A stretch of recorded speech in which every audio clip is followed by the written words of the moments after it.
Tom, well, his brother is gone and he's missing. A second boy, same county's missing as well. 2-year-old Emmett Trapp, last seen by his mother shortly before she takes a nap.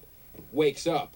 Emmett's gone. A tragic turn in the case of missing 2-year-old Sylar Newton. Oh, we got a little boy missing. Vanished 10 days ago from an Arizona campground wearing only a diaper. 2-year-old has no survival instincts. After an exhaustive search through a nearby landfill with bloodhounds and underwater cameras, cops say it is now a criminal investigation. He is presumably dead. Their presumption is that he's dead. Sylar's custodial mom says she last saw him sleeping inside the tent they had shared. When she woke up in the middle of the night, he was not there. It's a 2-year-old little boy. Yeah. The search effort is now in a recovery mode. It's heartbreaking, absolutely heartbreaking. Another 2-year-old little boy wearing nothing but a diaper goes missing in the same area?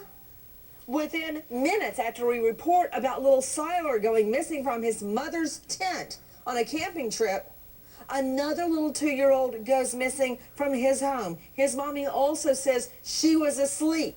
We are taking your calls live. I want to go to Dr. Panchali Dar, internal medicine expert, author of Before the Scalpel, joining us out of New York.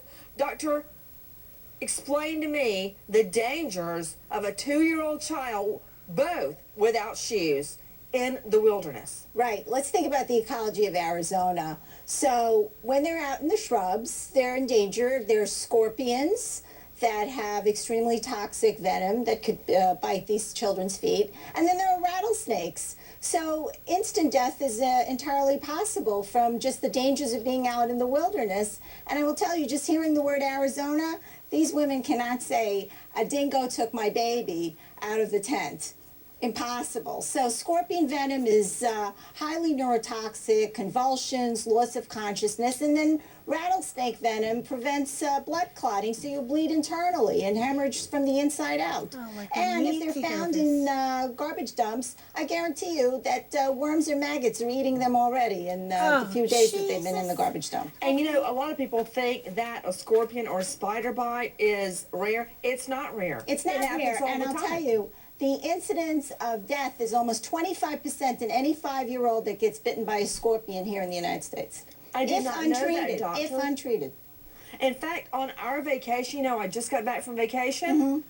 My husband got bitten by a spider. We think a brown recluse, had to go to the doctor, foot swelled up, you wouldn't believe it. It looked like an open wound. I mean, this happens. And for a child, it could be deadly. We are taking your calls, but first to Dr. Srini Pillai, Harvard psychiatrist, author of Life Unlocked, 7 Revolutionary Lessons to Overcome Fear. Doctor, it's a pleasure to have you with us. Doctor, you heard our reporter, Rupa Miklaneni, describe what Emmett's mother said on the phone. She said, I don't want you to even cover the story. Why would a mom say that?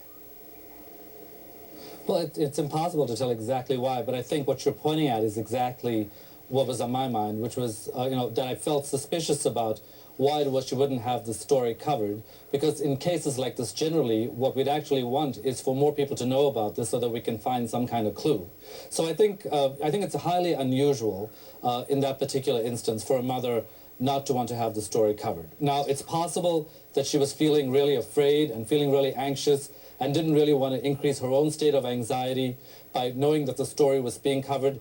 But I think it's highly unusual.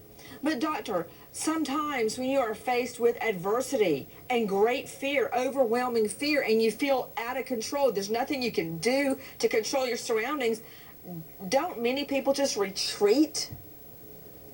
Yes, and I think that's absolutely a possibility. So, you know, I'm not saying that we know for sure, but what I am saying is that we have to consider both possibilities. We have to consider the possibility that her reaction was really out of a fear of having more things discovered, or it could have been that she was so afraid and anxious that she decided to retreat and decided to actually go back into her own shell and not actually sort of expose her own story to the world. Because sometimes when people experience losses, they don't necessarily want those losses to be advertised throughout the country. Doctor, because she was asleep, it was during her watch that something happened to the baby. I would feel horrible, even though if she's not involved, it's not her fault, but still, she was asleep at the helm. and a child went missing, so maybe it was embarrassment or shame. But the reality is, tell us, Smart Class, how important it is to get the word out.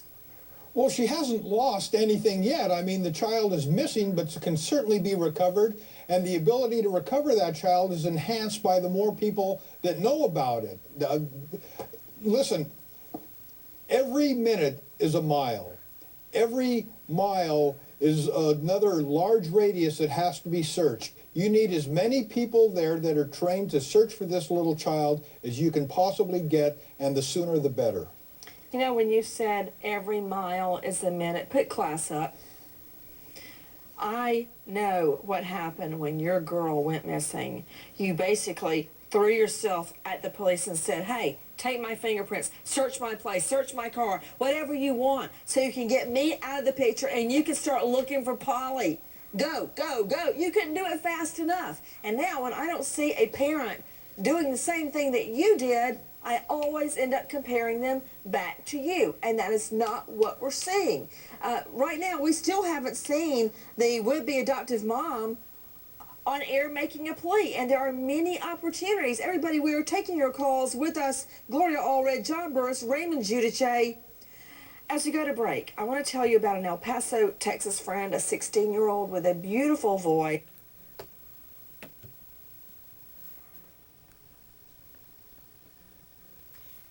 That was really disturbing what that doctor did. And she did it so matter of fact.